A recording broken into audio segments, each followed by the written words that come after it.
పవన్ కళ్యాణ్ గారిది ఆవిర్భావ సభ పిఠాపురంలో జరుగుతుంది. దాదాపుగా 25 నుంచి 30 లక్షల మంది జనాభా వస్తున్నారని అంచనా. అంటే ఇది 12 సంవత్సరాలు అయింది ఆయన పార్టీ పెట్టి, పైగా గెలిచిన తర్వాత మొదటి సభ.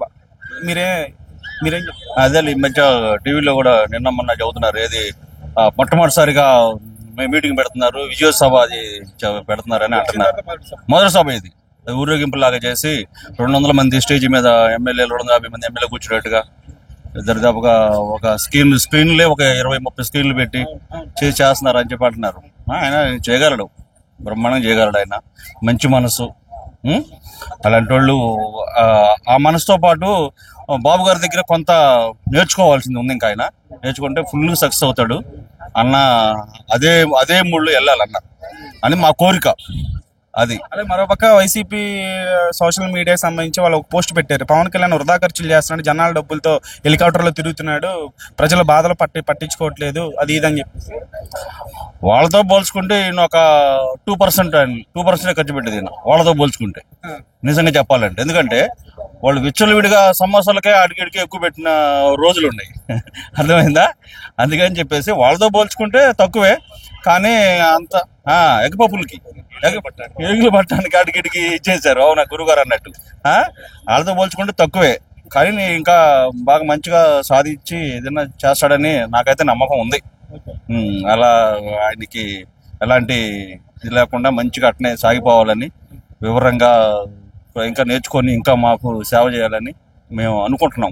మా కోరిక అది. పిఠాపురంలో కూడా పవన్ కళ్యాణ్ గారు గెలిచిన తర్వాత మంచిగా అభివృద్ధి కార్యక్రమాలు కూడా మంచిగా జరుగుతుందని బాగా చేస్తున్నారు అని చెబుతున్నారు కదా.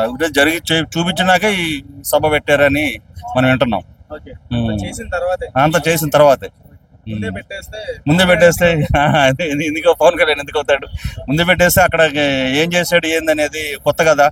అది ఊరకు తిరుగుతా అన్నట్టుగా, బదలాం తిరుగుతా అన్నట్టుగా ఉంటుంది. చేసి చూపించి పెట్టేసరికి కొంచెం జోష్ వచ్చింది, నమ్మకం ఉంది, జోష్ వచ్చింది. అలాగే కూటమి బాబు గారు, కళ్యాణ్ గారు, లోకేష్ గారు, ఈ కూటమి అనేది ఇంకొక 10 సంవత్సరాలు ఉంటుంది అని చెప్పేసి కూడా అంటున్నారు.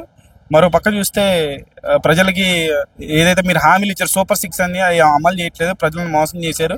ఇప్పటికిప్పుడు బై ఎలక్షన్ పెట్టిన జగనే సీఎం అవుతాడు అన్నది వాళ్ళు అంటున్నారు. మరో పక్క చూస్తే జగన్ గారు అసలు అసెంబ్లీకి రావాలి. ఇప్పుడు బై ఎలక్షన్ అంటే ఇప్పుడు బై ఎలక్షన్ వచ్చేది కాదు, అది జరిగేది కాదు.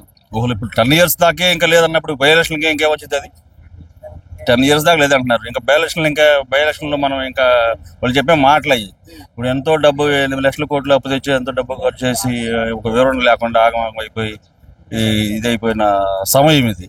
ఆ సమయంలోనే వాళ్ళు పోరాడి మళ్ళీ రాజధానిని నిర్మించే పనిలో గట్టిగా నిమగ్నం అయి ఉన్నారు. అది వాళ్ళు చేసి అడిగితే బాగుండేది. జగన్ గారిని కూడా మనం అనేది కాదు, వాళ్ళు చేయలేకపోయారు. వాళ్ళు కళ అది కాదు. ఏదంటే ఇప్పుడు ఎలక్షన్ అంటే పగడకాలేదు, అంతా పగడకాలు అనుకుని మనం అనుకోవటం అదంతా జరిగేది కాదు. మనం దాన్ని కూడా ఇచ్చేసి దానికి ఏదో చేయాల్సిన అవసరం లేదు.